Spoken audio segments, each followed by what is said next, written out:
I've lived 1,000 lives. I've piloted 1,000 souls. I've killed and fought and died just for another role. This is the Happy Jacks RPG podcast, a roundtable discussion that's a mix of friendship, humor, unbridled enthusiasm, and tabletop RPG topics sent in from around the world.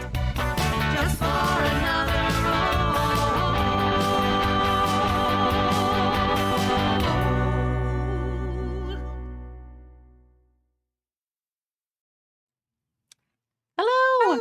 Hello! Hello. And welcome to the Happy Jacks RPG podcast, season 33, episode 8.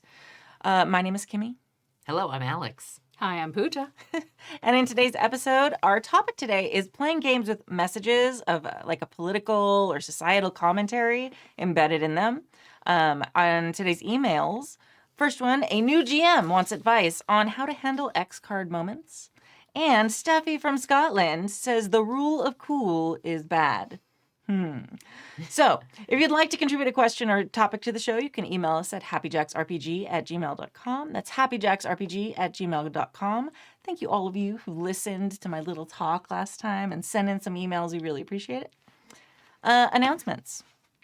OrcCon 2024 is coming up February 16th through 19th at the LAX Hilton. We're going to be doing a live show Saturday nights. I'm going to be running a game, even though Jim is mad at me because, again, I missed the deadline. And so I'll be emailing him and begging him to add my games to the schedule.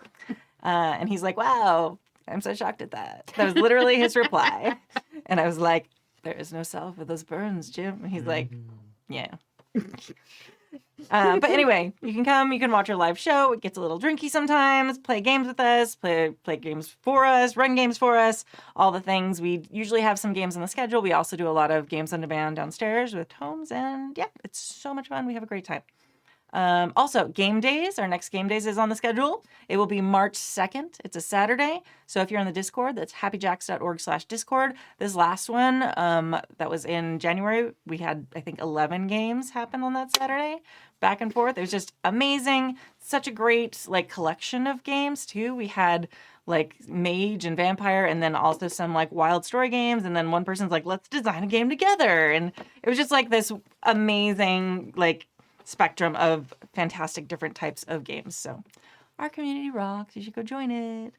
It's very good. It's very good. Very good. So many games. It's so cool. Our indie designer of the month. It is still January for a few more days. So it feels like, yeah, that's a vibe right there. So, but we love Chris. So Christopher Gray is still our indie designer of the month for January, aka Sundered Hold Scriptorium.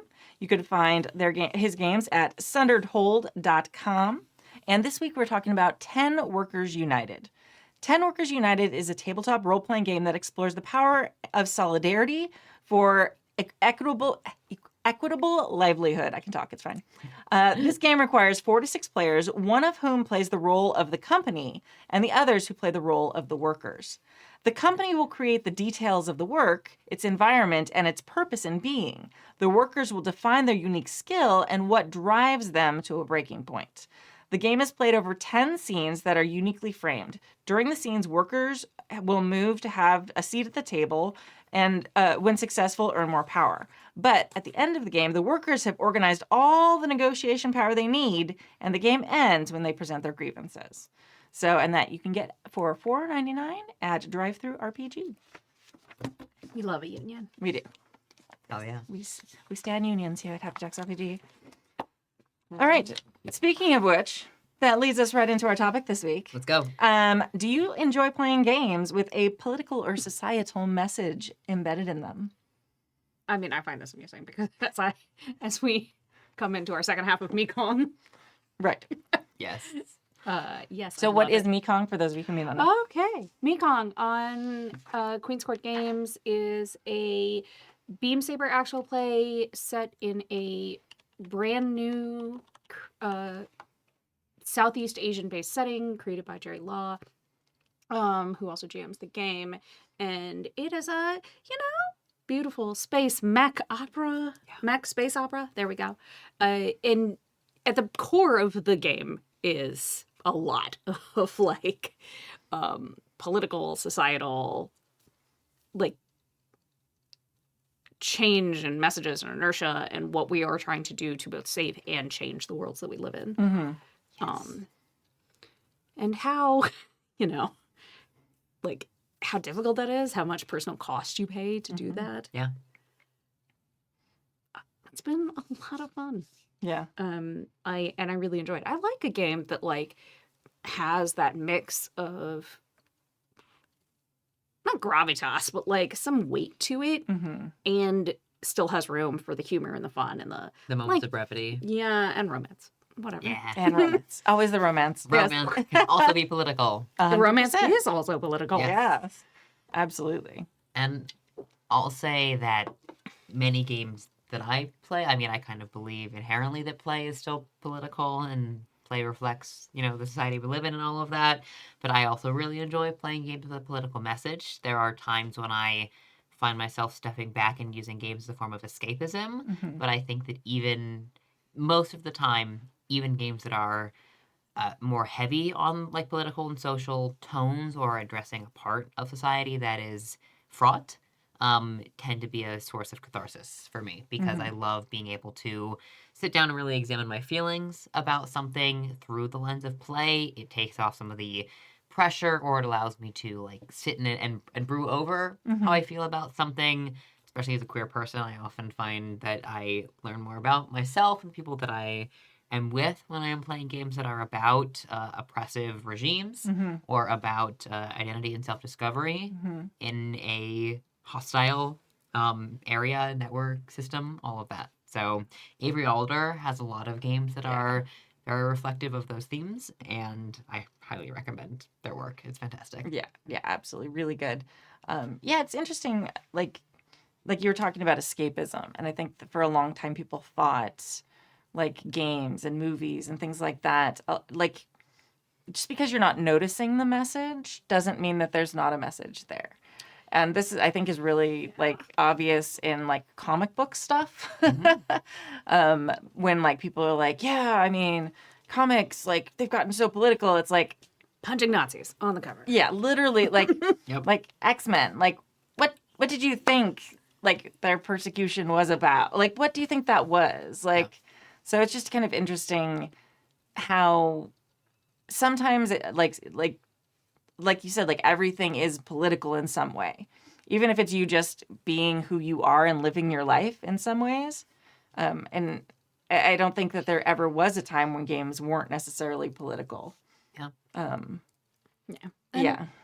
And there's a lot to be said for like the form of escapism. I feel like sometimes, or a lot of times, that TTRPGs take, especially if you're playing in fantasy settings, that you are overthrowing oppressive regimes.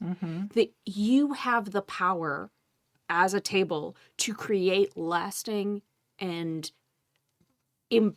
like change that is impactful to the masses. Yeah.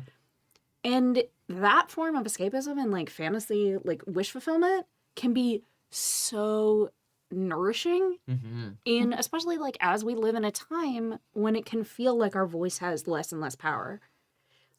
Yeah. And like, especially in the United States.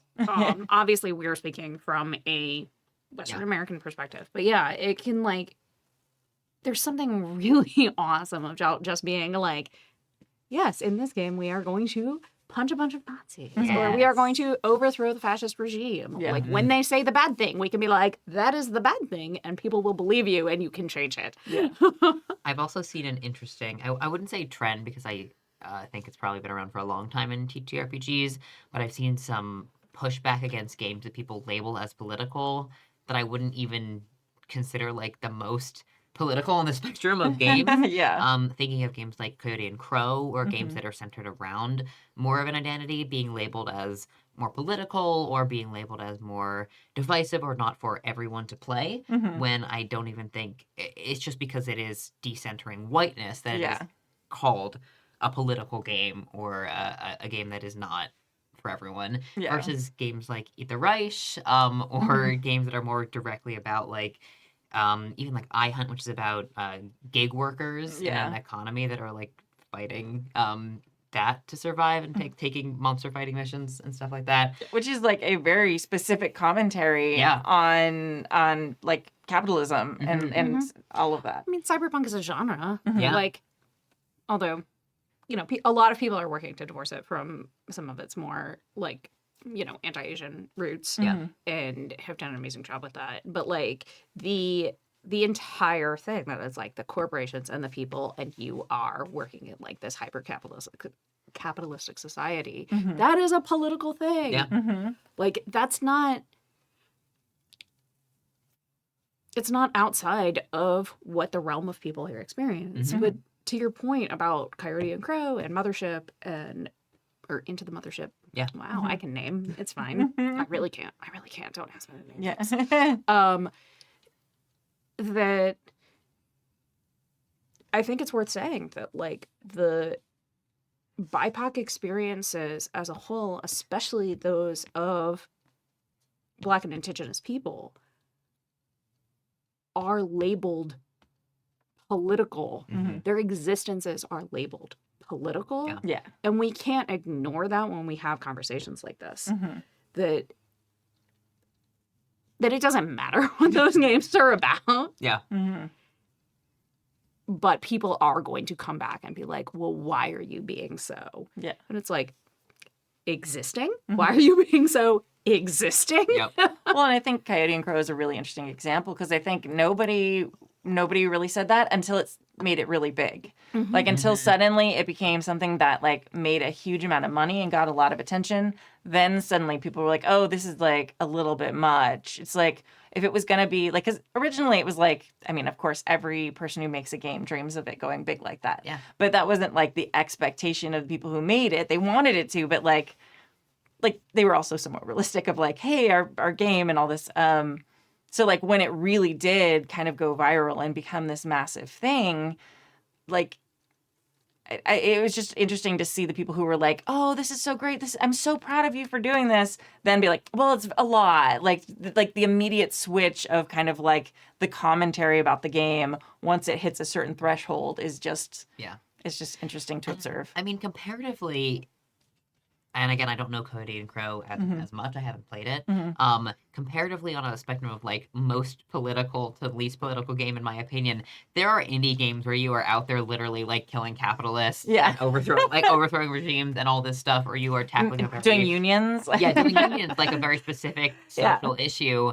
And like go explore the indie game world because there are so many of these amazing games that really tackle and dive into like one element like that. So it's not even the most political game. There are so many like fantasy games or like open world TTRPGs, heroic narrative TTRPGs that just, I mean, you really can buy in or buy out as much as you would like to for if you're tackling identity issues or not. I will say as someone who has like worked a lot with like the Kids on Bikes systems, right? I wouldn't really consider those on the face a political game, but then you also are always playing in a small town where you're playing kids who are facing dangers, and there's a lot to be said there about, you know, like suburban versus urban living and what does it mean to like play in those spaces. So I don't know, there's a lot of layers to what makes a game political. Yeah, absolutely. And I think there is like, I don't like Coyote and Crow was written to like you're saying decenter white people, but it wasn't written to be like political, like you were saying. Like it is a like an alt history, like this is what would happen if, you know, like history had been different and colonizers hadn't, you know, hit the, you know, the Americas, and which is a political comment, but it's not like some of these games that are specifically designed it's like us playing in like European, like us, me playing in European white, European fantasy is kind of akin. It's like, this is another world where dragons and unicorns are real and I can have them as pets or whatever. Yeah. So it's just a kind of a techno future, alt future. Yeah. And so, yeah, I don't know. The system is really interesting. I haven't gotten a chance to play, unfortunately. The books I love the art in the books. It's so nice. So good. Yeah. So good. But I I actually really enjoy games that so I guess yes, that would be like a lot of people call that political. I personally really love picking out games that are specifically like, this is what we're saying. Play this game. iHunt is like one of my like just like so awesome and nail in the head. And it's one of those great examples that kind of goes over a lot of people's heads sometimes. Like if you read the actual text of the whole book, it cannot go over your head. But a lot of people like pick up games. Like I'm really guilty of this, especially like PBTA games. I'm like, I could run PBTA, and you're like, flip, flip, flip. Where are the GM? Okay, I got this. And you're like, there's a lot of the book. I'm writing a book right now, so hopefully everyone will read that. But reading actually all the text in a game book, I don't know if everybody does that. Oh, I don't know. That Mage's 20th anniversary book is 750 pages long. Right. It's not happening. No. I Reading an love entire it, RPG but book is no. Oh yeah. so much.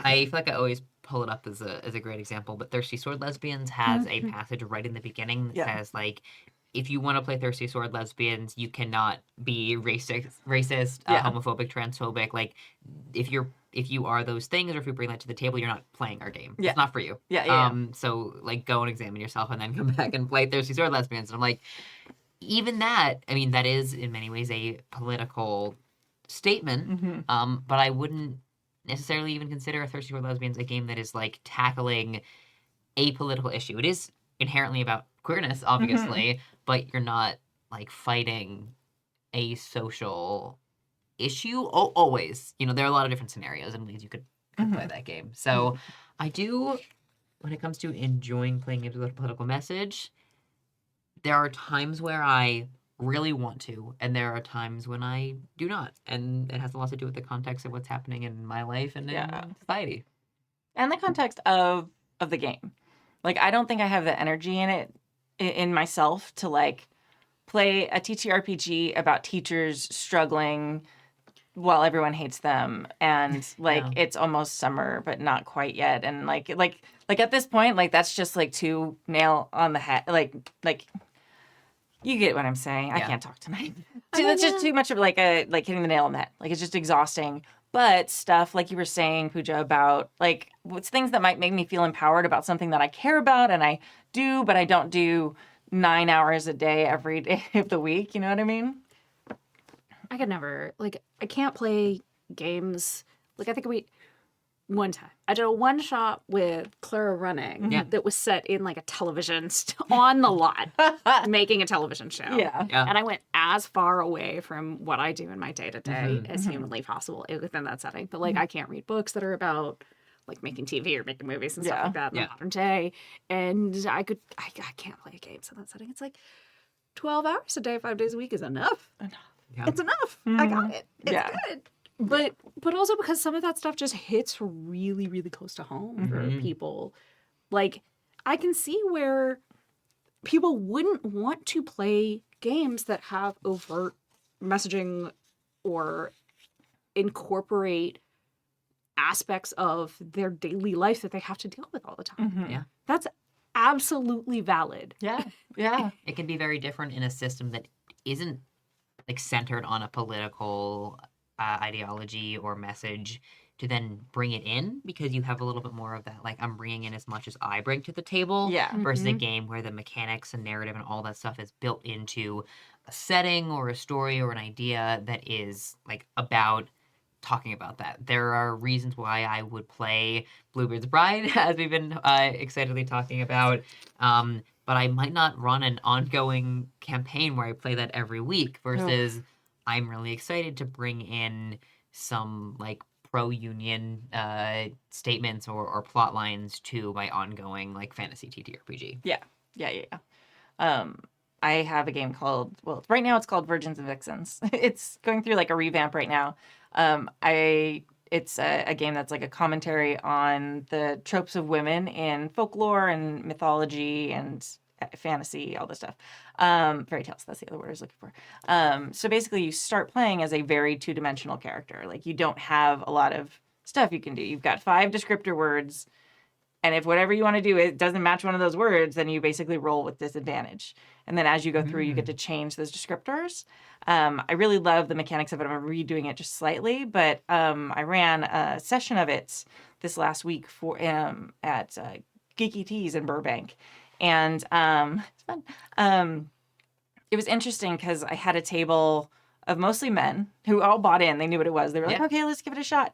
And we talked about it afterwards, and they were like, yeah, I felt really uncomfortable at first because I felt like I was making fun. Like, I couldn't play the character in a way that wasn't kind of I felt like making fun of women. Because, like, I kept having to be charming, or I couldn't do anything that wasn't charming or whatever. And I'm like, yeah, that's the point. And they're like, but then I went and I started getting like the things and I was able to change my words and I felt better. It's like, yeah, that's the idea. Is like, these tropes aren't good representations. They might be beautiful or pretty or charming, but that's not a compliment if that's all that exists, because these aren't like, and they were like, oh, this is interesting. Okay. They were like, it's interesting to see the hesitancy is like, they sit down at the table knowing what the game's about. Like, it's like, I'm very upfront about that. They bought in and they still were uncomfortable. They're like, I guess I try and sing at them. I'm really charming. I try and climb the little wall. Oh, I fail. I can't climb a wall. It's like really interesting to see them all play. And one of them plays like the witch trope, and like they were just like mean all the time, and they knew a whole bunch of stuff, but nobody liked them anyway. And then they kind of grew. It was just very interesting. The discomfort, even when people are playing a game that they buy in on that has a political message or a societal message in that case. And like playing out of their normal type. So it's interesting. I hope maybe they learned something. It was interesting. I learned a couple of the mechanics I have to fix a little bit. But Yeah. It was fun. As someone who works in TTRPGs full time Yeah. at this point, I find myself like I'm thinking about game design. I'm thinking about how you teach people games. I'm thinking about like publishing and financial stuff behind making TTRPGs and all of that. And I have a lot of that fatigue that you were talking about, where to take my all of my hobbies and also all of my professional life thinking about games, I have to step away. Yeah. And it's very difficult to do that because I also have so much love, and like all of my friends, I love celebrating and playing games with them. Yeah. So I actually find that political games for me are a really great way to marry a lot of the like social issues that I'm not, which isn't to say that I don't like think about them in my day-to-day life, but that Oh, yeah. might not come up as often if I were working in something like politics, if I was, spending more of my time volunteering, right? As I would love to do. So I think that games that are political are a great meeting point for people who might not have as much experience talking about social issues, or people who are not facing as much oppression in their day-to-day life. Playing a game that makes them uncomfortable or puts them in a scenario where they are experiencing oppression can be helpful, which isn't to say like that you should put racism in your video game because you think it'll educate people. That is not No. what I'm saying. No. But that there is a place where play becomes a spot for empathy to grow and build. Yeah, absolutely. And that's a big part of it. And that's something that we see when kids play games like this, is Yeah. they suddenly get empathy for the big bad. And like, I was running a kids game ages ago, Hero Kids. And like, I just thought like these kids were running this little thing, and there was like, I don't even remember what it was. Some little gremlin or something. I don't remember what ended up being like the thing. And he was like stealing the candy from the town or whatever it was. It was like very little kids. So it was like and they like went and they decided to like talk to him and tell him now that wasn't okay, and give him hugs. And like the system like didn't have any stuff for that. But I'm like sitting there, and their parents were all sitting there too, because I was running it at a con. Yeah. So it was like, and we were all just like, oh, that's great. Keep going. And we were all yeah, it was amazing. And all of it was just like the cutest, amazing. And they were so serious about it too. We're going to go give him a hug. And I think if we share some of the candy with him, that'll make it so he doesn't steal the candy from now on. And you're just like, you're the future. You got this. You've got everything. Love it so much. Yeah. It reminds me of that Came Out of the Woods scene where the classroom of children is like, the power of friendship has defeated the evil. It's like, yes, it has. Yes, it has children. Yes. Evil has been defeated. Yeah, but I mean, it builds, it really is an active thing when they get to participate and make choices like that. Like, it builds empathy, and adults are the same way. I think empathetic people are drawn to TTRPGs, but I think it also, like, teaches them new types of empathy, and people who are in it for, like, who maybe haven't had a lot of experience, like, needing to be empathetic towards other people. Like, it's like working out muscles. Like, you get better at it as you try it. All right. Good. Yeah. Wrap it up. Okay. Very nice. Very nice. That was well done. Mailbag number 1. I'm not reading it. Do you want me to read it? I will go off. Okay. Hello, all. I am a new listener, and I've really appreciated all the advice, humor, and the wholesome and welcoming culture your group has cultivated. Thank you. Welcome. I am a novice GM, been playing for about 5 years and GMing for 1.5 years, and I was wondering if you could give me some insight on X card safety tools. While I know this may sound really basic, I don't understand how check-in safety tools like the X cards are supposed to work without hitting the brakes on the game and potentially requiring the session to end early. Session 0 safety tools should allow the game to avoid any troublesome spots. However, sometimes things slip through. As someone who plays RPGs as an activity, as opposed to an opportunity to hang out, how do you refresh the game vibes if an X card is used at a pivotal plot point? I really want to understand these things, so most of my RPG learning days were among family and church friends. We didn't really use or even know about safety tools. I do want to get better, but I'm struggling to figure out how to gracefully handle a surprising X card if something comes up that wasn't foreseen in Session 0. An example might be beneficial here. I was recently a player in a City of Mist Noir game. The finale of the mystery was unfolding, and it turns out there was some pretty violent and intense domestic abuse involved. Mm-hmm. I'm personally sensitive to these types of things, and I didn't expect the story to take a left turn like this. However, this wasn't something that I would X card because it was the linchpin to the entire mystery we'd been playing for multiple sessions. The bad guy, the whodunit, and the mystery motivations were centered around this more sensitive situation. But that got me thinking. What would happen if a player X carded a sensitive climax in one of my games when I was GMing? How would I handle that? Some things can be reflavored on the fly, i.g. palette swapping a monster spider for a monster owl, but sometimes it may not work to modify major story beats in the moment if someone is not comfortable with where the story is going. So I guess my question is this.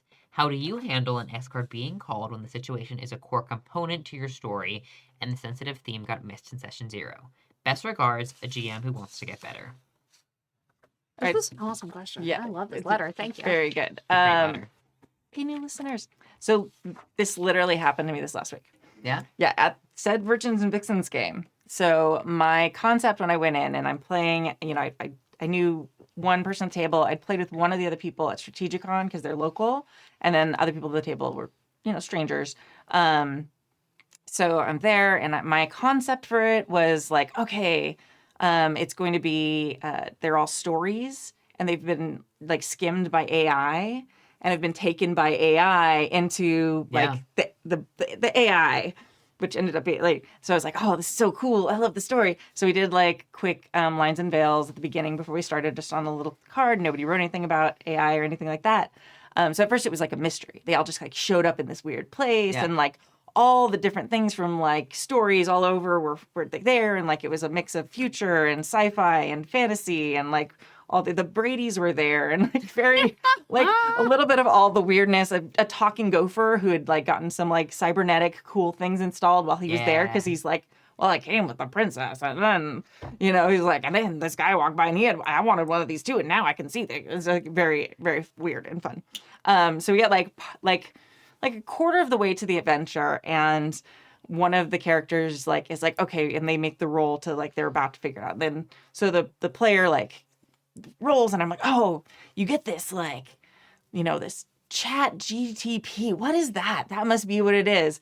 And then you just see the player go, oh, and just like just their shoulders fall, their head falls. Really? It's AI? It's like, oh, he's like, yeah, I guess, okay. I deal with this all day at work. It's the same thing we were just talking about. And I was like, I didn't know him, or so I had no way of knowing. I was like, oh, okay. Well, if you don't want to play it at all, if you really don't want to deal with it, we can X card it and we'll figure it out. And he's like, yeah, I think I want to. So Yeah. like, yeah, which is great and awesome. And I was also panicking.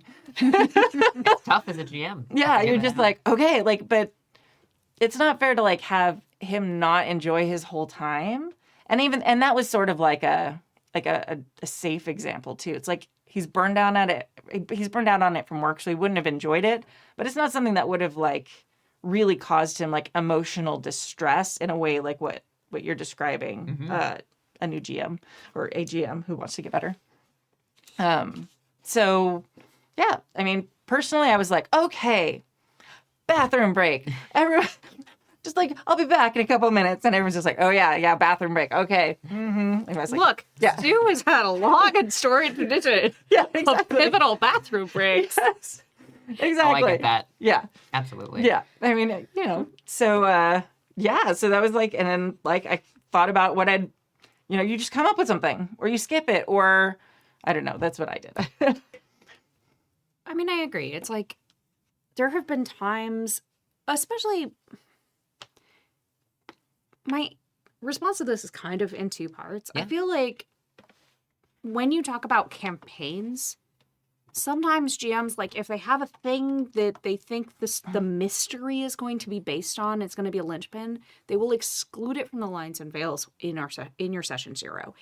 And I wholeheartedly disagree with that. Oh. Yeah. I find that is a terrible thing to do. It will not ruin your mystery if you check in with people ahead of time, or if you don't know in the session 0 to bring it up and it's just something that comes to you later as a GM. Mm-hmm. Bring it up. Just be like, hey, by the way, I'm thinking that there might be some domestic abuse elements in it later, to use your example. How does everybody feel about that? Mm-hmm. But more it doesn't ruin anything. Yeah. To use an example from Pinnacles this last session, Yeah. we had an intense story moment, and Jason hit pause on the game, and we all checked in to just make sure we were okay with what was about to happen. Mm-hmm. Yes, okay, great. And then we just went back into it. Yeah. X cards can work the same way. If you say like, okay, yeah, I know we didn't talk about this, or my lines and veils have changed since our session Yeah. 0. Yeah, I've that's a big had one. whatever. I've had like an event in my own life, or I have realized that I am being triggered by something that I didn't actually realize was a trigger before. Yeah. Or whatever it is. Pause. The game pauses. It happens. Mhm. And when it is a pivotal moment like that, it is not the end of the world to say like, okay, I need to go in a different direction, and in order to give the best experience to you, we're going to end the session here, and we're going to pick it back up next time, and it's going to be super awesome and also not hurt anyone here. Yeah. That's not a bad thing. That's great. No. Yeah. Exactly. And we have done that. That's happened in my experience as a player, Mhm. where when we were doing a recording session, Mhm. Yeah. that an element came up, and one of the players had such an adverse reaction, and she she tried to tough it out for like Mhm. 10, 15 minutes, and then eventually was like, look, I can't do this. Yeah. And we just cut the recording. Mhm. We came back, and it's like, cool, here is what I am changing about this that negates like what we did last time. So we are starting fresh from X point. Yeah. So you can back it up that way too. And that's a way to regain that momentum Mm-hmm. that you lose when you stop the game. Mhm. But it is a thing that you say like, there's a thing here where you were like, I don't understand how check-in safety tools like the X cards are supposed to work without hitting the brakes on the game Mhm. and potentially requiring the session to end early. So the thing about X cards is their function is to put the brakes on the game. Mm-hmm. It's to stop anyone at your table from being harmed by what you're doing. Yeah. So that is by nature a pause button. It's a stop button. It's to say like, we need to make different choices here. Yeah. Mhm. So rather than try to avoid that, you just embrace it. You lean into it. You say like, okay, what is it that I need to change as a GM? Mhm. And then if you need more time, you need more time. Yeah. Like, I will say I understand how an X card can be very difficult if you are doing something like a recording session, or where time becomes of the essence. You're at a convention game, like this is the one experience you're going to have together. It can be very difficult to take 30 minutes. I also can think of a lot of examples when it comes to even paid GMing, because I've worked as a paid GM, or I've like organized other GMs for paid opportunities where an X card coming in can be very difficult because you don't have like the extra maybe even 30 minutes to go and step away and say, I'm going to work through this, or I'm going to figure this out, or we're not going to finish through the rest of the session because this was intense enough that we want to take some time to decompress. It's really difficult when you're under a professional employment opportunity to do something like that, even a paid actual play. Yeah. Right? Depending on scale, it can be very difficult to say, to feel like you can step in and do an X card, even like a live show, right? That is a very difficult moment to have to X card, but the more it happens, I think the more it becomes normalized. It's something that we like have struggled with and gotten much better with, I think, here. Yeah. Like when we first started using them, like everyone was afraid to use them. And we made the mistake. We used to have like a playboard in the middle because we were playing games that needed maps, and we had a camera facing down, and we had the X card like visible. Yeah. And it was like we were just learning how to do it, like with and adding them to the APs and stuff. We suddenly realized that nobody was tapping it because the audience could see the X card, and we were like, oh, we should have thought of that. Yeah. And then there have been people where like they've come back from sessions saying, I just didn't want to mess up the story because we were streaming. It's like, no, like we've worked out a thing. Now we have a whole flashy color light system that like so that the audience doesn't see, just in case. We have life alert buttons now. Yeah. It's amazing. So exactly what it is, and they're pretty rainbow flashy. But because like the easier you make it, the more you normalize it, like the easier it is, and a lot of games now, For the Queen was one of the first ones that I saw like include the X card with the game. I love that. Yeah, and it actually has mechanical purpose. Like you can like just skip a question or get to the next card or whatever. So it's not just about stop the game. I want to get off. Whatever. Yeah. It can be a whole bunch of levels of things. Alice's Missing comes with a really pretty X card that Yeah. you get as a part of the card system, and So I just stack them up. I love that stuff. That makes me so happy. Like those kinds of things that really integrate safety tools. And I know that, so lines and veils and X cards are, I feel like in my current gaming experience, the ones that are used more, the safety tools that are used most often. But one thing that I think doesn't get necessarily enough hype is the idea of check-ins. Like, so if before you hit a massive like thing, or like right at the beginning of it, you check in with your players to say like, are you cool with this? Are you cool with this? Are you cool with this? Like, and those types of safety tools, or pause, fast forward, rewind is another one that's a great great because you can say like, I can't go into graphic like we're getting too deep into this. Can we just fast forward? Is also another way to incorporate a safety tool that doesn't completely stop the train. Yeah. You can say like, we're just going to take this detour around this section of whatever and go on, continue to go on the tracks. Yeah. Especially I don't know for enough this. about trains to have good metaphors. Especially for the City of Mist games it's mentioned, the finale of the mystery, this like last left turn, this was a linchpin. This was a big pivotal moment. I can understand how you might want to like continue to explore that, even though it was a sensitive issue. I think a fast forward or a skim over or a like taking some time to have a conversation about these specific details are more difficult to me. I'm going to be okay with it for this session, but it would have been like I would have loved to have known about it in advance. I might be a little more quiet, or I might not chime in as much for the end of the mystery if this is here. But if you tell me that the bad guys are not using like this kind of weapon or this kind of language, even like having that conversation can be really helpful. So an X card can be a moment where that stop becomes we're talking to each other, we're learning about each other, we're figuring it out together. That's a great thing. I loved what you were saying, Pooja, about how it's not going to ruin a mystery to say something up front. Yeah. There was a big moment in my ongoing streamed campaign where I made a really big mistake as a GM, and I learned a lot. It was my first ever streamed actual play, right? Where I had a changeling character and no one else knew that they were a changeling. And there had been NPCs in the game that I was playing as NPCs that were actually the changeling character.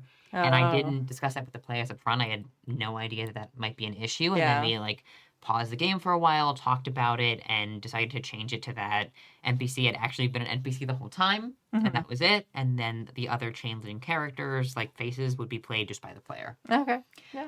And that kind of like really needing to stop and talk it through and talking about like agency and what does it mean to have an NPC character versus a PC character. You might have different rules Mm-hmm. even for an NPC. Like, oh, we're okay with flirting with an NPC, but if we're going to do a PC romance, I want to check in with the player beforehand. I want to figure out all that stuff with them and talk about it off screen.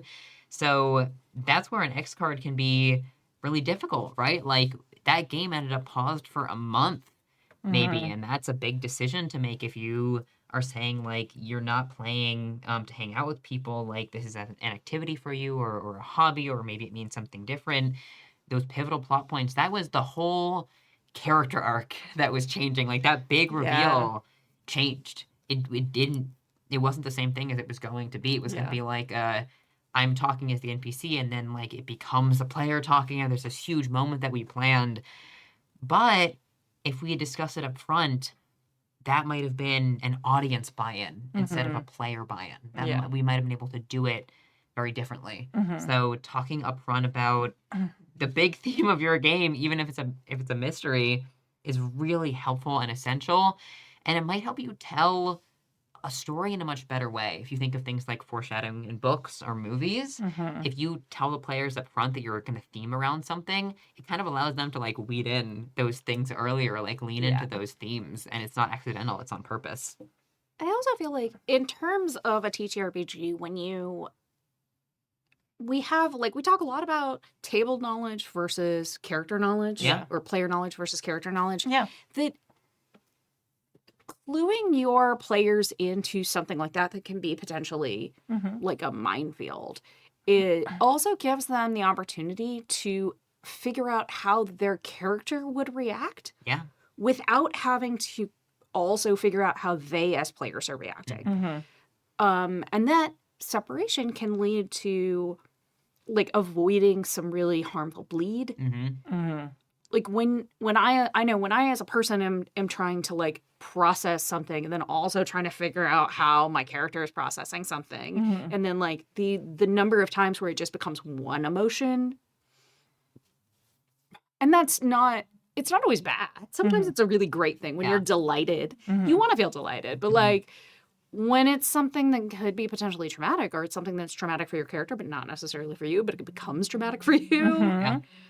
like having that advance warning is I am a big proponent of it. Yeah. Yeah, I think a good lines and veils document. Like people joke, like we have the official Happy Jacks one that everyone uses. It's very thorough, and people are like, "There's so many things," but okay. But part of it's because of that, because you never know when AI might be the thing that is gonna like make someone upset and not enjoy the story. Mm-hmm. So like having someone and I see both, as someone who GMs a lot, I see both sides. Like I see the excitement of the reveal of this cool moment, but also like as a player, I've been there and been like, okay, I don't like this at all. Yeah. What do I do? So I think, a good lines and veils document kind of helps steer the ship, as you were saying. And it can also give you great ideas. You were saying like, my One Ring campaign that I ran a while back, like I had never considered putting ghosts in it. They're ghosts in Middle Earth. But it's not something I would immediately have like put my story around. But on our Lines and Veils document, ghosts are one of the things, and we have like grades of like, I don't want this at all in the story. I don't want this to involve my character, and then all the way to like interested. I would like this in the story. Yeah. Oh, I love adding wishes to a Lines and Veils document. Yeah. That's a great thing to include. Yeah, and surprising nobody, Samantha was like, ghosts, interested. And nobody else was like, everyone was like, okay, sure. And so I was like, oh, okay. And it like got me thinking about like, oh, the ghosts of the old Numenorians and all these things. I was like, okay. And then like it ended up being this huge, like interesting storyline. And one of the best NPCs they met was this ghost who she taught them this song that then like reverberated through the rest of the campaign. So cool. It was so cool. And it was all because Samantha was like, check. Yes, interested in ghosts. Like, so it can really, it protects people, but it can really inspire people too. So I think looking at tools in a way of not just fences that keep you in, but also that like direct you in very interesting directions. I don't know, like a Disneyland line or something. And a big question here is how, as a GM, do you handle when that X card is called and you have to change a big thing? Like, it's not just a reflavoring. Being upfront with your players is really helpful. I'm sure, Kimmy, that in that moment with the V&V game, you were like, oh, I'm scrambling, I'm taking a break, right? It's okay to say to your players, you know, this has taken me off guard. If you give me a little extra time, it's going to take me that moment to, like, figure out what I'm going to do. Communication with your players is very helpful. And I have found at times that it's difficult for me as GM when I'm really excited for something to rework it, but it's also been an amazing challenge where I've learned the most. Yeah. Where I've like taken the campaign on a new pathway, where I've changed something big and then been really excited about it. So letting go of something you are very passionate about will teach you so much as a game master. There are times when I'm like really excited for a railroad campaign, or I'm like, this one shot needs to hit these 3 beats and then it's done. Yeah. But when you're running a longer story, being adaptable and changing a big element will teach you so much. Yeah. I think when someone hits the X card, the first thing like I usually do is like, okay, you know, you ask them a few, not like it's not like shine a light in their face. Why are you hitting the X? Like, you want to be gentle and thoughtful and be like, oh, okay. If they don't say anything, you can like prompt like, what exactly are you Xing in this scene?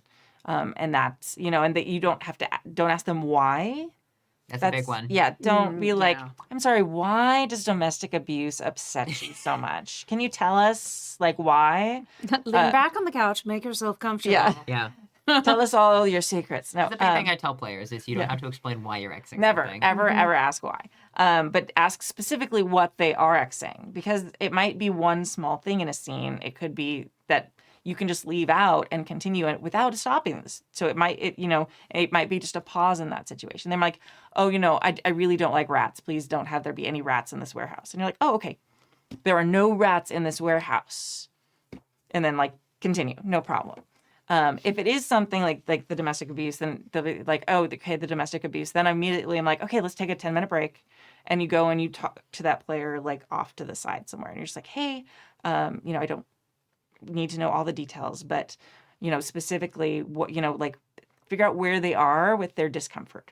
Are they okay with it being like like something that happens off screen, like a fade to black thing? Can you like, oh, we know there is a domestic abuse happening, but we don't directly see it or interact with that. Are you comfortable with, you know, figure out where they are. If they don't want it in the story at all, then that's, you know, another place, and that's totally fine.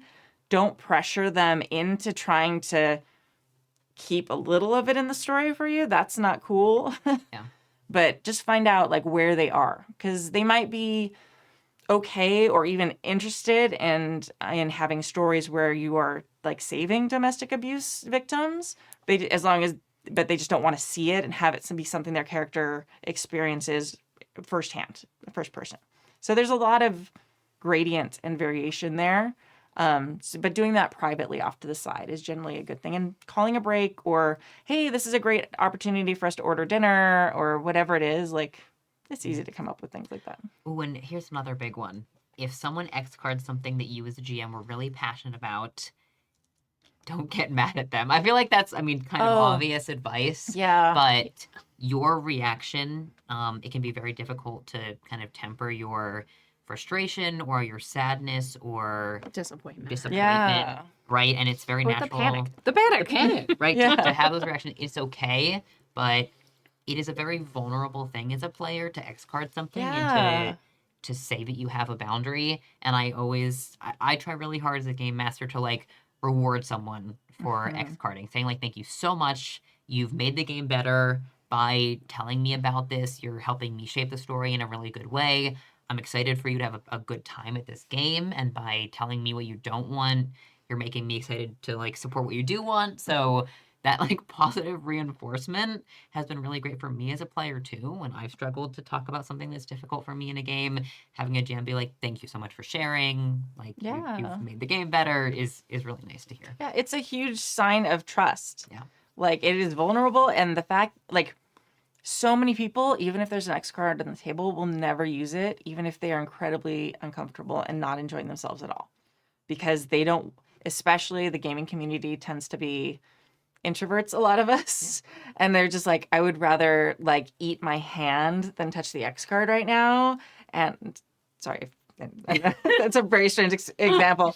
I'm in a weird mood tonight. Sorry, everybody. But but no matter how uncomfortable they are, so the fact that someone is brave enough to do that shows a level of trust in you as the GM, that you're going to be respectful of it and understanding, and at least try and solve the problem, because it's a big risk that they're doing.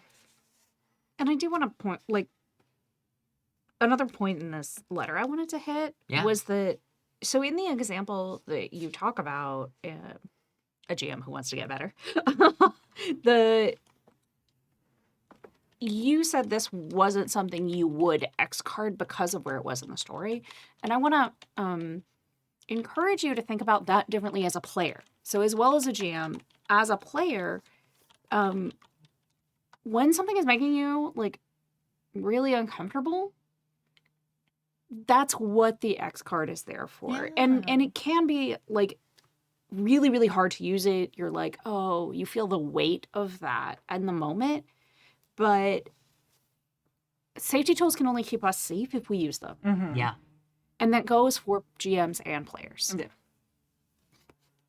Don't force yourself as a person to be uncomfortable or in a bad situation for the sake of this game. Mm-hmm. Because the game is not worth harm to you as a person. Mm-hmm.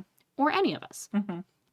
It's not worth the risk of, like, you know, some of these things that we talk about, we get letters about, like, how relationships have been, like, broken Yeah. by what happens on a game. And there's, like, all that kinds of, like, tensions and spillover and bleed and things like that. Like, the safety tools are there to prevent all of that. Please use them. Like, yeah, as a GM, it can feel kind of like, oh shit. But also,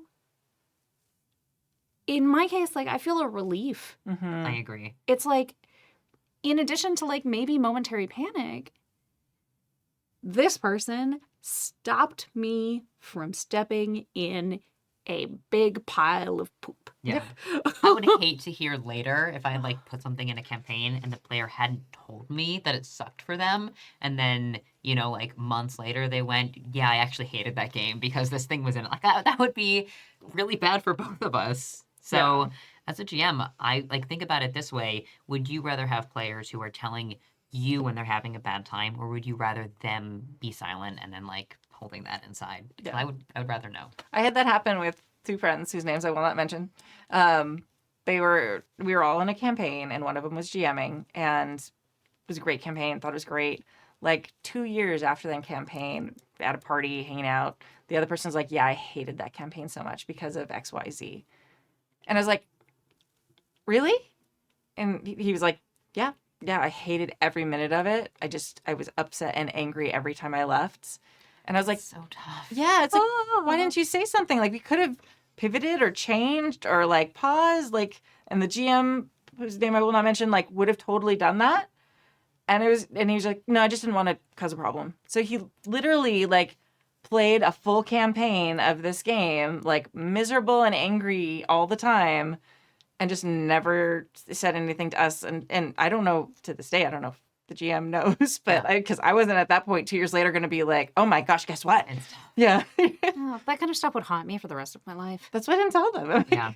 It's Yeah. really, you are a better player, in my opinion, when you use safety tools. Yeah. You're a better GM when you use them. And also you're building relationships. You're building strong foundations when you use them and encourage them. Mm-hmm. And it doesn't have to be an X card if it doesn't work for you. Pusha gave the excellent example of, like, play, pause, rewind. That's an amazing safety tool that has Yeah. a little more flexibility if that's when you need at your table. But you are becoming someone who is safer to be around and making great communication pathways. Yeah. There's also a couple that I really like. Consent Flower was kind of what it was called when it was first created. It's a little bit difficult for people who have problems seeing color, but there's one that there's I guess cards, whatever it is. It's like a green, a yellow, and a red. And as you go, like it's a check-in system, basically, is what it is. Like if you're okay with things, like everyone just taps green, like at the top of a scene, or when something happens, like the GM kind of just like, okay, how are we doing? And like everyone touches, and then like yellow's like slow down. It's kind of like a stoplight, like slow, not speed up and go faster.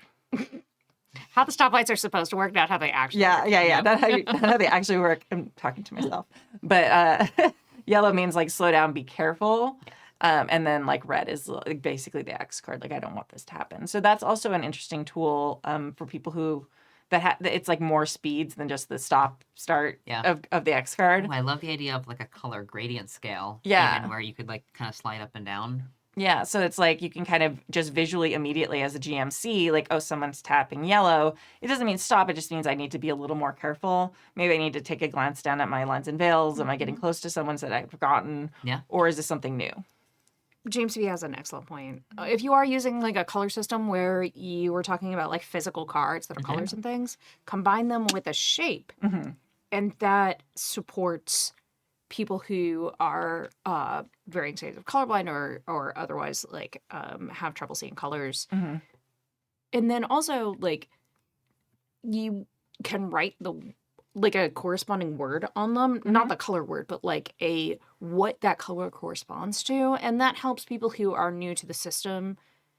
You're not memorizing like a whole series of what things mean. It's like okay, the yellow hump is slow down, and you write slow down on it. Yeah. Go, slow down, stop. Like, it doesn't have to be like, So there's a couple variations on safety tools that do that, which I think are also great and a little bit helpful if your group is like new to the idea of safety tools, because it's a little bit more intuitive. Like asking someone to slow down is a lot easier than asking them to stop completely. So I don't know. Try stuff. I mean, honestly, safety tools are kind of like trying on pants. And it's like, okay, these are the ones that fit. Oh, no, these ones are not. These ones are too short, even though they say they're the same size, because I buy women's clothing. And, oh, these ones are way too big, even though it says they're the same size. Okay, I'll try some other ones. So try the ones and find the ones that fit for you. And buying one pair of pants does not mean you have a whole wardrobe. Like, just because you're using lines and veils, it doesn't mean your game's going to be perfect. Yeah, so me having, like, 7 pairs of the same jeans in slightly different colors is not a wardrobe. No, that counts. Okay. Well, it's also only a wardrobe for the bottom half. So, like, This is true. no. This is true. Yes. I have sweatshirts for the top Shirt half. is communication, and then hat is like sending a game reminder. And all that. That was really not like a metaphor. Like, I'm just saying, like, 7 pairs of the same jeans. They're really comfortable and they look good on me. Come on. Well, Good. The black you are and the dark winning. blue. Buy Like what the you light like. blue. You're winning on the bottom half. There we go. Yeah. I love that you tried to like turn it into a metaphor though. That Alex I'm actually so did. my entire brain is just always metaphor based at every moment. Mine is like, what was that idiom? Here, try this instead. Yeah. All right. Mailbag number 2. Oh, thank you so much, a GM who wants to get better. Thank you for being a new listener. We appreciate you. Thank you for writing in, even though you're a new listener. That's very brave. We're talking about how it's brave to hit an X card. It's also brave to write an email. It's brave to write us an email. Yeah, we love it. You're a hero. And You're tell us our about those. hero. You're our hero. All right, mailbag number 2. Okay. We should probably split this one up because Steffi wrote it.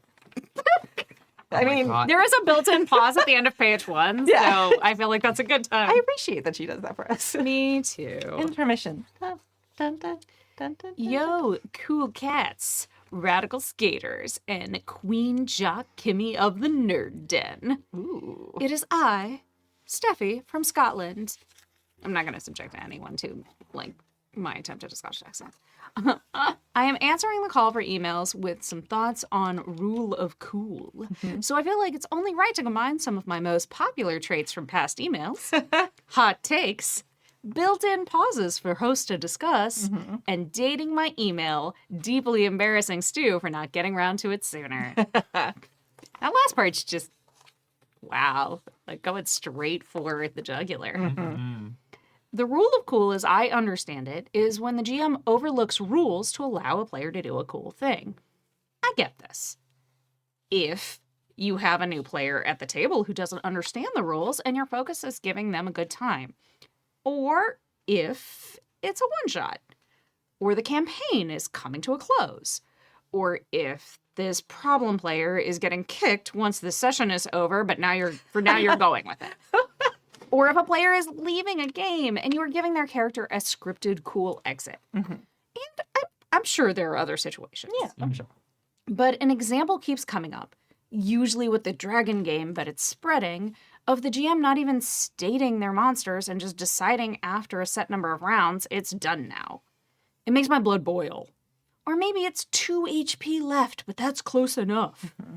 If a player finds it cool to kill the baddie in a game, like the dragon game, this is an achievement based on building a character with a good combination of mechanics, tactical gameplay, and hopefully working together with the rest of the party to complete the common goal to make the GM's big number hit 0 before any of theirs did.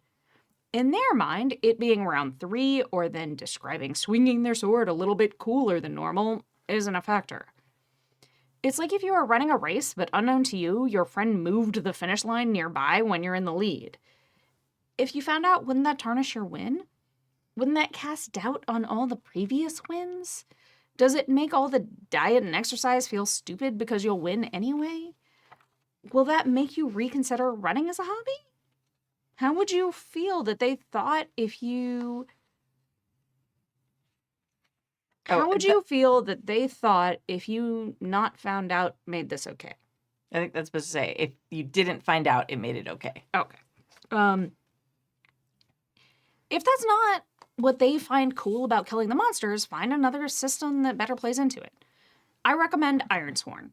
The descriptions and intent matter to moves. The game is set up to also be a GM-less or solo game, so you don't need to prep and can even play if you wanted to. I'm assuming by yourself is supposed to be in there.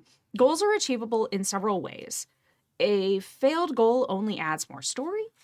No one needs to take damage if they don't want to. Mechanics can work with cool if you have the right system. Built-in pause. For discussion, yes. I half agree. I feel, I don't know. I always go first, so maybe one of you should go first.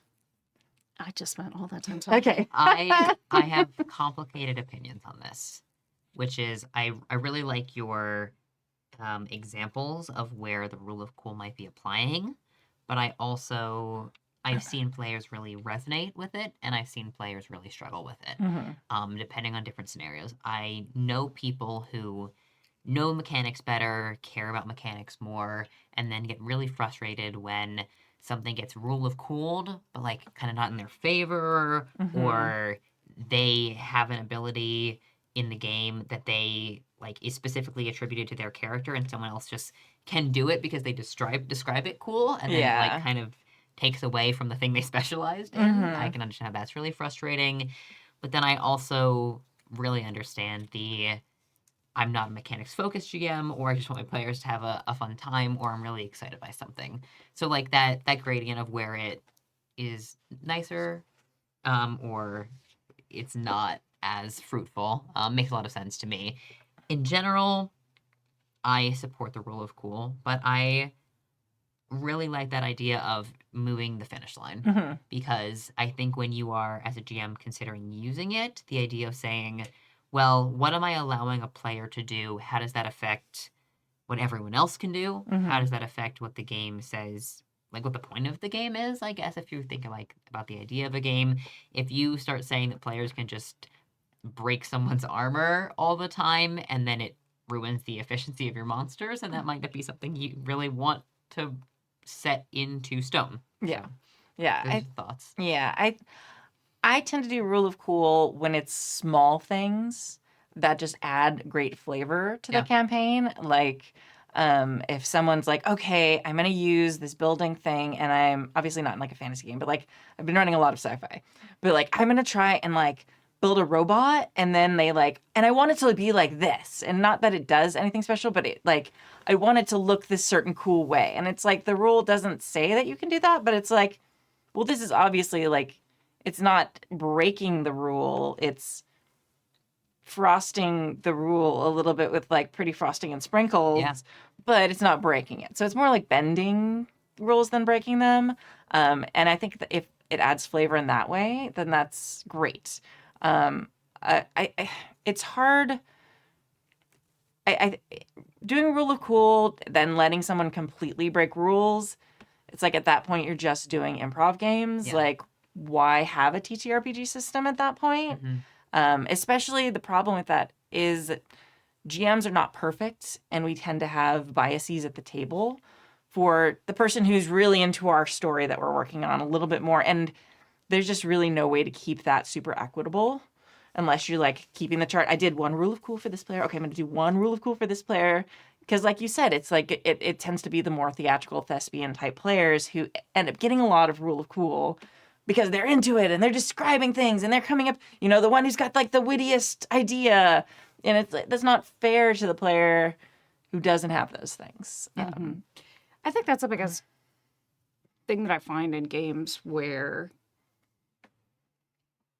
it can feel bad for other people at the table. Like, that it's like, okay, well, how big are these rule of cool things that you are doing is the biggest thing. Yeah. Because if it is like one character who always has who has a better skill at describing things in the moment is constantly getting to skirt things. But then when another player tries to do it, they didn't describe it well enough, so it doesn't get rule of cooled. And it's like, ooh, well, feels bad, man. But if it's like small moments, or if, I mean, Steffi listed out some great examples here. Yeah, so good. Of times when it is like the perfect time to implement like huge rule of cool, coup de grace, Deus Ex Machina situation. But just how often are you doing it? And who are you doing it for? I find the set number of rounds thing a little more like, how much fun are your players really having with your combat? And figure it out from there. Here's, you two have generated a thought together in my brain, which has kind of put a nail, given me words for something I've thought about for a while, which is, I think rule of cool is another tool in the GM's toolbox. And especially, it applies when the mechanics of a game are struggling. That game isn't well designed, or it isn't achieving what you want it to achieve. I love how you offered Ironsworn as a really good example if you like rule of cool, because I think rule of cool allows, it's like applying flexibility to a rule that you struggle with. So if you struggle with like how combats are working, and like if you're finishing out a monster feels bad, feels like a slog, or if a player really wants to be able to run on a wall, but there's no ability in the game to do it. And you're like, well, it's stupid. I'm going to expand the rules of the game to allow it because I think it's cool. Then it is your tool to, like, you know, customize your car. Customize the game in the way that you want to customize it. And that is where it's really helpful and really useful. The Dragon game is a great example because I think rule of cool comes up so much because it's very specific about certain things and not specific about other things. So you as GM making those rulings is where you are filling in the gaps of the mechanics or fixing them to support your needs. It becomes less relevant, or it becomes more difficult when the flaw in the mechanic is also affecting how the table's playing or how the players are having a fun time. If you're constantly ruling of cooling things because a player really wants to be able to do something, but like it isn't in their class ability, right? Then you're seeing more of a flaw in the game itself. Or in how they built their character. Right, or in how they built their character than in like you as a GM. Yeah, absolutely. And if you're gonna homebrew something, homebrew it officially. Don't just keep rule of cooling it. Like, okay, you want your character to do this, let's either sit down and rebuild your character so it does that, or let's make this so it applies evenly to everybody. This is going to be how we do this in our game. And that's why there's a million homebrew rules of the Dragon game, because everybody does that.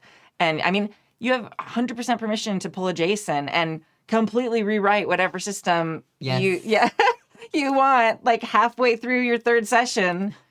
With buy-in from your players. Yeah, with buy-in from your players, obviously. But like nobody's stopping you from changing the rules so that they apply equitably, and so whatever system you're using like does what you want it to do.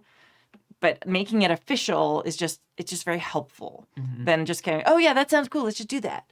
Okay, that sounds amazing. Let's just do that. It's like, okay, how many times until that gets annoying? Speaking of Jason, Demigods actually has that kind of built in with your Ascendance moves. Like it's like a mechanic in the game. You can check a box. You get 3 for the campaign. And like you have this moment where you just tap into your divine power and do each play because like the thing they do. And it's just like for a very short period of time, you are a total badass that just fucking like does anything you want. They're a little more specific than that, but like you basically get kind of narrative control and you get to do this thing, which is really neat. You get that rule of cool, but you have to kind of ration it, and it's total player choice. And it's like, okay, I have 2 of these, and on the 3rd one, I become a god and I have to leave the game. Okay, or roll up a new character. So it's neat. There are games that have mechanics for that out there that, again, keep it equitable. It's not just like how the GM feels that day. Are they in a good mood or in the bad mood? Did you buy them 2 beers? And so they're going to be like really happy with you. That's like, nope, you get 2. They're 2 check boxes on your sheet. Ready, go. And maybe that's your homebrew rule. Like okay, we're all going to draw 2 boxes at the top of our character sheets. You get 2 rule of cools for our campaign. That's it. Yeah. And once you use them, that's it. You can use them at any point and tell us what happens, like whatever it is. But at least then again, it gets back to that equity thing. And then if everybody gets them, like if you use your, if I'm, the ranger and, you're the paladin, I don't know. Yeah. I don't play Dragon Game very much. And you're like, oh, I'm going to pull out I'm going to grab the ranger's bow and like shoot. It's like, I can be annoyed at that, but I'm like, okay, this one rule of cool. Like you get 1 more in the whole campaign. I've still got both of mine. Yeah. Just wait. I think of it like jailbreaking. If Yeah.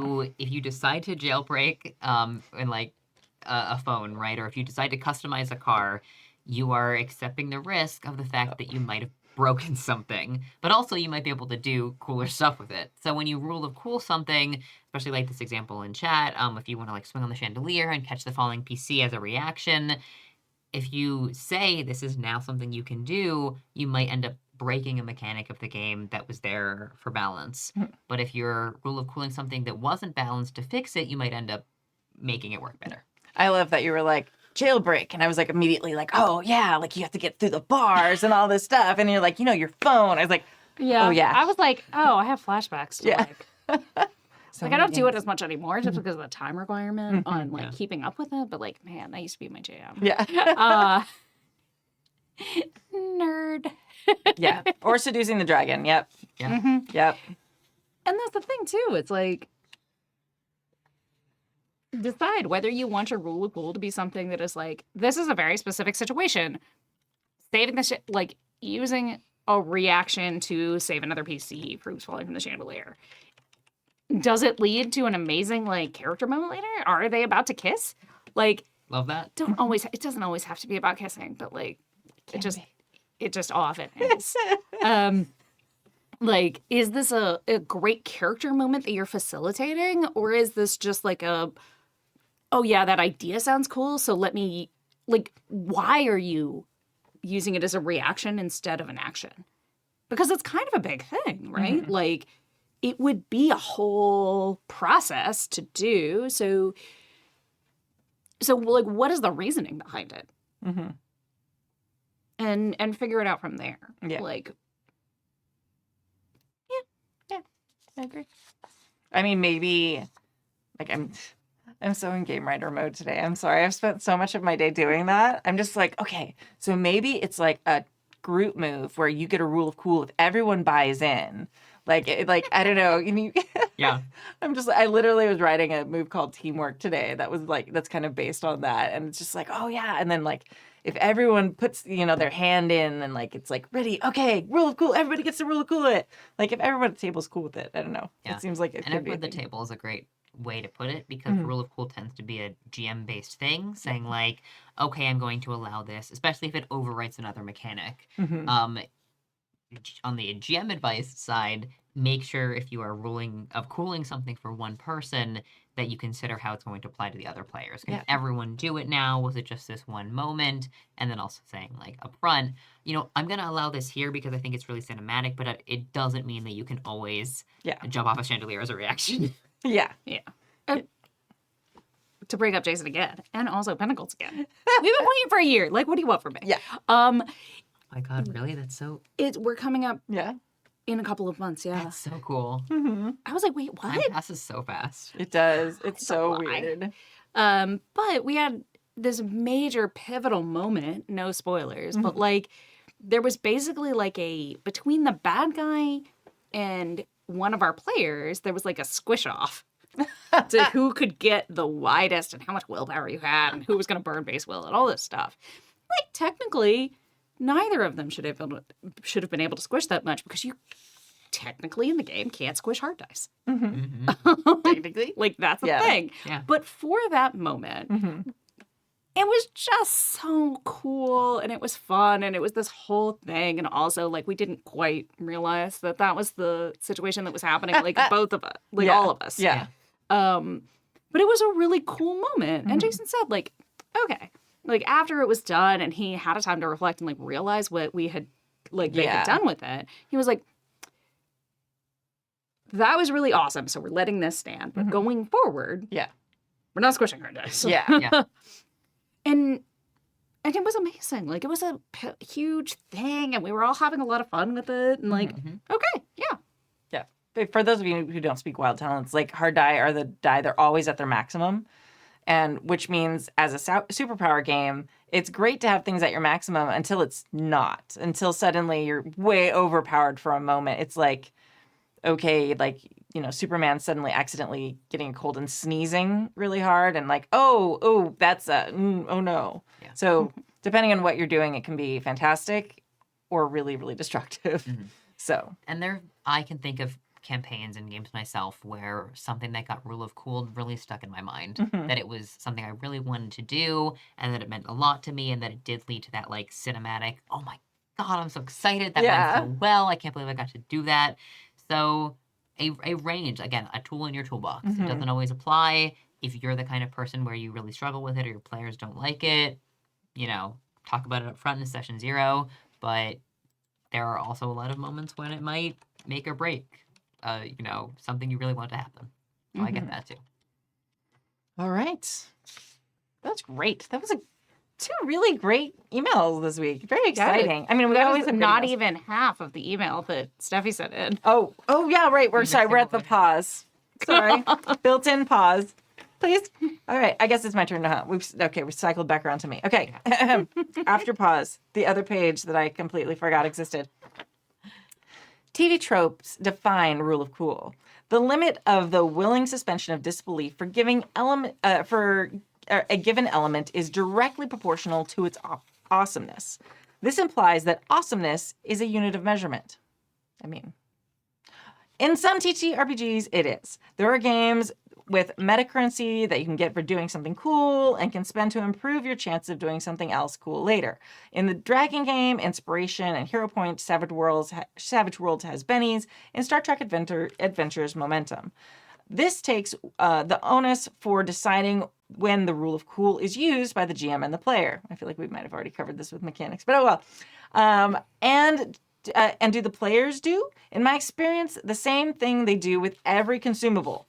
They hoard it. I have a story about this. Okay.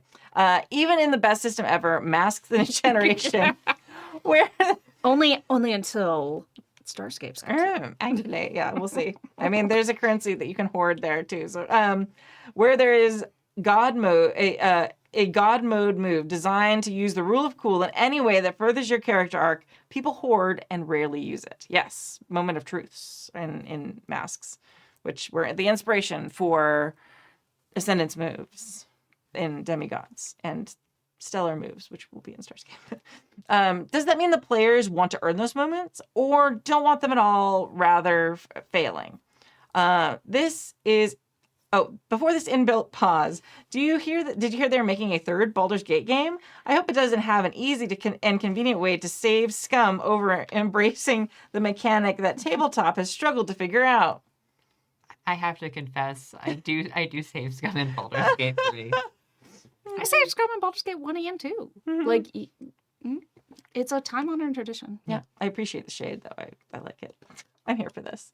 Like, you would never get a long rest otherwise. Like, literally. Yeah. The odds were so bad on being able to sleep through the damn night. All right. And now a surprise horror story. It is Halloween after all. The game was it is it's not. Okay, that's fine. The game was That's masked. the built-in That's a time built-in check. time check. Yes. Yeah, got it. My brain is like, wait a minute. I haven't had enough sleep for this. Happy Halloween. Happy Halloween. Happy Halloween. In January. Okay. This is a double blue moon because I was a player and a moment of truth was used. Everything was going down. All the villains we faced were resurfacing, and it was a hoo-hoo of people who wanted to punch us in the face. We finally reached the top floor of the skyscraper. I can't read. Skyscraper, ready to take on the boss fight, and the player uses their moment of truth to wrap up the situation solo, and the rest of the players are just bystanders. No input on the fight. No chance to talk. This wasn't a situation where this was the PC's villain either. The only one to have met him before was another character before we knew he was a villain. My character might have spoken to him on the phone once. This was a chance for answers, to hear a monologue. To me, this was not cool. PCs didn't seem cool. I locked the rest of the group. I locked the rest of the group out of input. Since then, I've been more conscious as a GM of opening up to out-of-character communication when moment of truths come up. It is a balance between respecting the rule of cool move and the experience of the other players. Sometimes the PC gets excited to do the cool thing and they get blinkers on. This is my biggest reasonable point against rule of cool. What about the rule of compassion instead? Compassion. And my final pause. Okay. Yeah. I've had that exact same thing happen in Masks.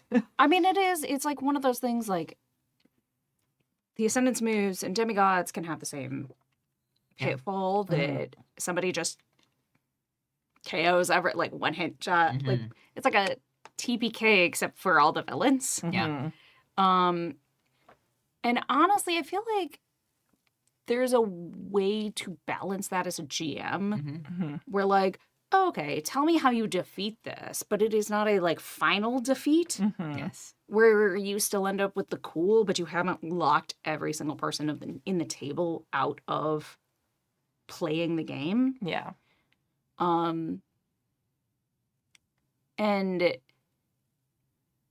yeah, it is something to be aware of as a player, that when you get these moments of rule of cool that aren't always as extensive, like most of the time aren't as extensive as an extension move or as a moment of truth in Masks, that this is your moment in the spotlight, but it is not your one act show or one person show. You are not doing a solo version of the Scottish play. And I'm not trying to be a devil's advocate, but here's, I think, where rule of cool is interesting compared to these resources, because these are built in mechanically to say, like, this is your moment, you succeeded this. And if I were facing a moment of truth and I wanted to say, like, but my villain is actually immune to moment of truth, that would also feel bad. But if someone was like, can I pull this off? And I'm going to say, actually, I'm not going to rule that you can do that. I think the mechanic stands that way for a reason, and I like it and I agree with it. It is a little more flexible for you versus I'm not going to say it's an entirely different issue, because I really like moves that do this. And I do think it comes down to a PC being like clever or smart about when they use them, but then they can have blinders on. You know, that's a whole conversation you might want to have with your players. Ruling of cooling something to me feels like an optional step up. If a mechanic is built in to allow you to step up in that way or to show off or shine, I think players do tend to hoard them because they're worried about if they should be showing off and shining. And so them asking you if it's okay can be a way you encourage them versus them worrying if it is okay because the mechanics say you just can't do it, but they don't know if it's going to ruin the moment. Yeah. I think there's so many. Yeah. I mean, I would be super tempted to rule of cool this as a GM to like involve the other players. Yeah. Mm-hmm. Which also now I'm like, oh, that's sort of awful too, because like this person used their moment of truth. So having everyone else have benefits of moment of truth without actually using that mechanic. But it's at like, the same time, like yeah. if this is, it feels like this in this specific situation that it was the pinnacle of the campaign or of the session. Mhm. Like if it was a one shot, I don't know. Game was mass, double moon, player moment of truth was used. Yeah. It doesn't say. So if this is the pinnacle of a entire campaign, Yeah.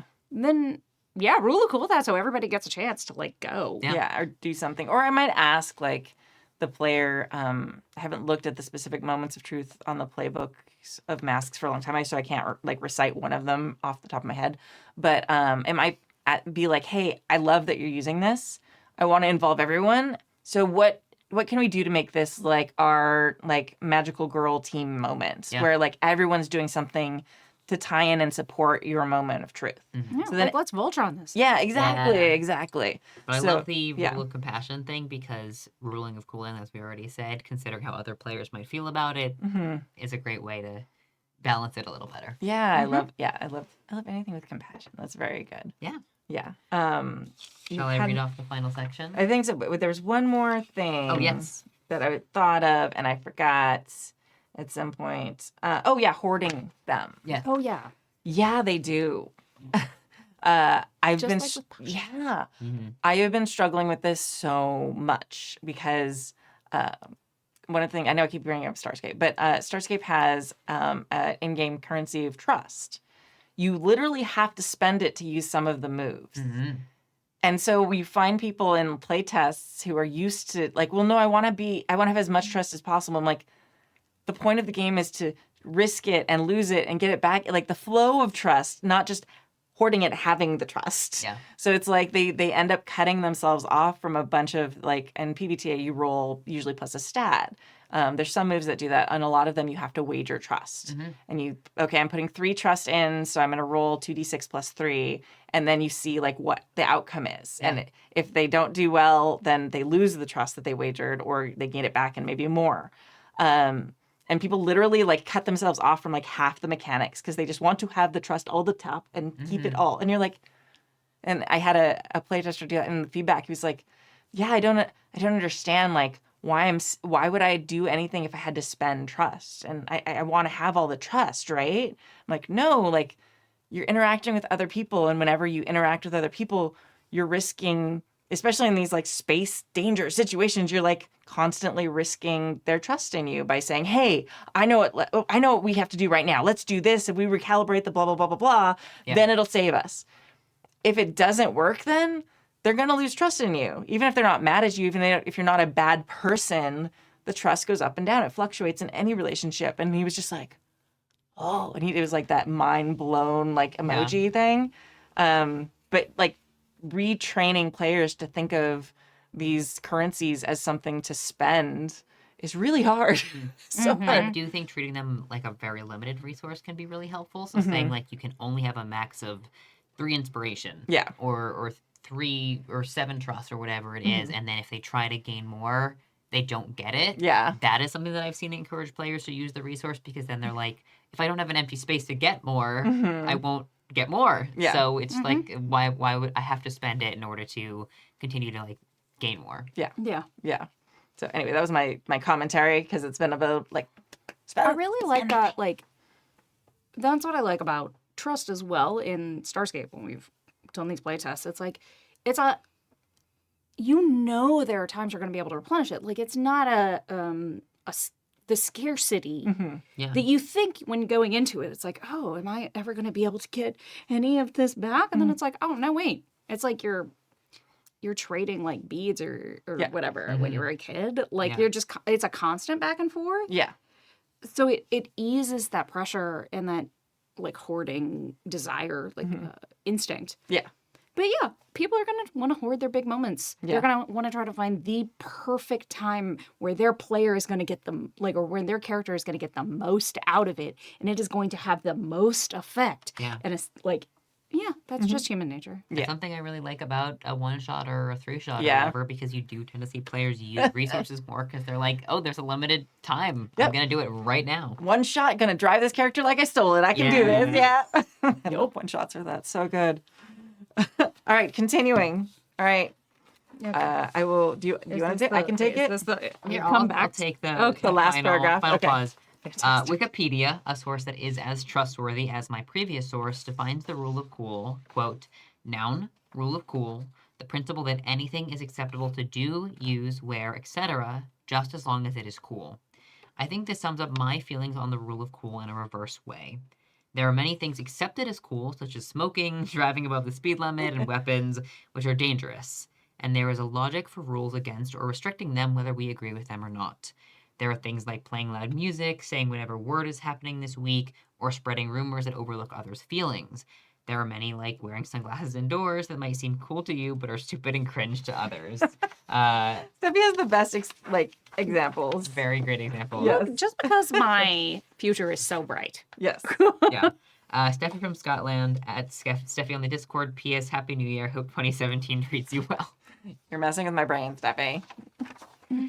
I literally, like, when I got to the end of this email, I was like, oh man, I like had to look back and I was like, no, wait, it's addressed. I haven't been running the podcast since 2017. Okay, this is right. This is fine. It's fine. Everything's fine. In summary, rule of cool as you like can be a useful tool or can be a make sure everyone feels good about it thing. Absolutely. You know, we can tie this back around to the safety tools discussion of the previous email and say, Yes. Sometimes you just want to have a little check-in. You want to have like a green light situation Yeah. for your rule of cool. Sometimes it's not that deep. Yeah. I feel like we have used all the most extreme examples Yeah. because that's how it goes, but also don't be afraid to rule of cool this Yeah. to make your game just more interesting and more fun. Yeah. On when the stakes are low. Yeah. Like, I really cool a lot of stuff with food because it's silly. Like, Yeah. people are like, I'm going to make like a 10-course meal to impress this diplomat. And it's like, I didn't put cooking in Starscape, so whatever. Okay, yeah, absolutely. So it's like they make a big spread. Who Yeah. cares? Like, mechanically, that's not affecting anything. So it's like, if it's not going to affect things mechanically, if it's just like window dressing, rule of cool the shit out Yeah. of that. Like, oh man, you now have platinum cloth that you are wearing to this gala. This is amazing. Like, Love it. and the clothes are a great example of rule of cool. Like, I feel like we have like the shopping episode whenever there's going to be like a fancy scene in one of our APs and like everyone describes Sure, their you can outfit. find that. Yeah. Yeah, you could wear 10-inch heels. Anything you want. Yeah. Like, whatever. Like, yeah, all of that stuff. If it's not affecting mechanics, let them go wild. Have so much fun. But I like what you said about how homebrew is another great tool. Like Yeah. if someone wants to Indiana Jones and like whip around a tree and like whip weapons out of someone's hand, and you can't do that in whatever game you're doing, maybe that's when you turn to mechanics to allow it instead of saying, oh, sure, you can just always do that all the time. Yeah, exactly. Absolutely. Yeah. Cool. All right. Great. That was really good. Both times I thought that it was at the end of that email. It was a really good email. Thank you. I think we've done it. I think We we actually got did. there. Yeah, there's a signature at the end. So Yeah. thank you, Stephanie. Steffi, we really appreciate your emails as always. And they are always thought-provoking. And we appreciate your built-in pauses for discussion. All right. Well, this has been season 33, episode 8 of the Happy Jacks RPG podcast. My name is Kimmy. My name has been Alex. I'm Pooja. Thank you for please support our amazing indie designer of the month, Christopher Gray, at sunderedhold.com. We have a new indie designer of the month coming up next episode because it's February then. I can't believe it's February already. Okay. Thank you to our chat mod, James V, and to our amazing Patreons who keep us ad-free and independent. They are amazing, and thank you all. And you can join them at happyjacks.org/Patreon. They let us, like, I don't know, do cool stuff, keep the mini fridge full, keep the lights on. Keep the lights on. Yeah, without me having to reach too far into my teacher paycheck, which I really appreciate. Yeah. And please remember that Strategicon is coming up, and our next game days on the Discord is March 2nd. So do all that.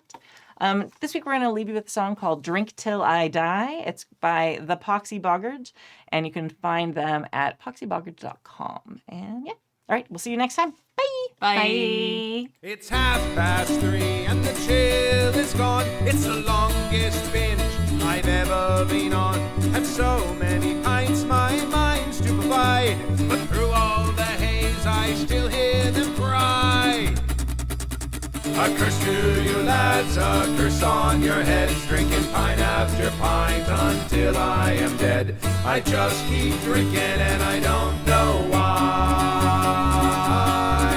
But tonight is the night that I drink till I die. It's 4:45 and I'm still going strong. Is this the only place I truly belong? To make it all end, I the good Lord beseech, lying on the floor with my drink out of reach. A curse to you lads, a curse on your heads. Drinking pint after pint until I am dead. I just keep drinking and I don't know why. But tonight is the night that I drink till I die. 'Tis 6 in the morn, don't remember my name. I see all the faces, they all look the same. And the puke on the floor makes a terrible stink. What is this demon that makes me want to drink? A curse to you lads, a curse on your heads. Drinking pint after pint until I am dead. I just keep drinking and I don't know why. But tonight is the night that I drink till I die. 'Tis now nearly noon and the spinning has stopped. There'll be no more drink, to the floor I do drop. And there's old Nick sitting there at Hell's Gate. He smiles at me as he patiently waits. A curse to you lads, a curse on your heads. Drinking pint after pint until I am dead. I just keep drinking and I don't know why. But tonight is the night that I drink till I die. A curse to you lads, a curse on your heads. Drinking pint after pint until I am dead. I just keep drinking and I don't know why. But tonight is the night that I drink